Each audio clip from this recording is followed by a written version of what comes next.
Emma had always loved the quiet. Moving into her new apartment on the city's outskirts seemed like the perfect way to start fresh. The building was old with creaky wooden floors and dimly lit hallways, but she didn't mind.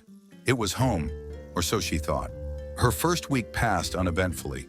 She spent her evenings unpacking, sipping tea, and scrolling through her phone. But on the seventh night, just as she was about to fall asleep, her phone rang. It was midnight. Emma answered groggily, expecting a wrong number. "Hello," she mumbled. No response, just faint static. "Who is this?" she asked, irritation creeping into her voice.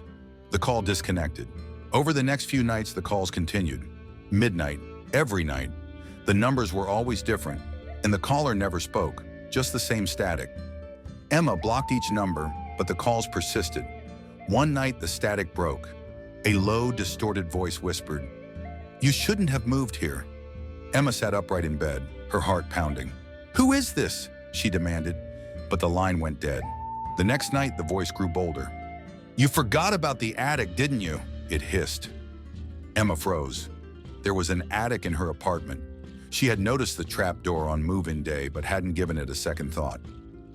Now she couldn't ignore it. Grabbing a flashlight, she climbed the rickety ladder and pushed open the creaky trap door. The attic smelled of dust and decay. Her beam of light swept across the empty space, landing on a single object in the corner, an old rotary phone. It wasn't plugged into anything, and yet it rang. Trembling, Emma picked up the receiver. "Why are you doing this to me?" she whispered. The voice chuckled, a low guttural sound that made her skin crawl. "It's not me," it said. "It's you." Suddenly, fragments of memory came rushing back.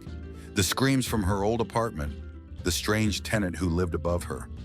The night she ignored the noise, assuming it was just another argument. The voice grew louder. "You left me to die. Now I'll never leave you." The haunting escalates.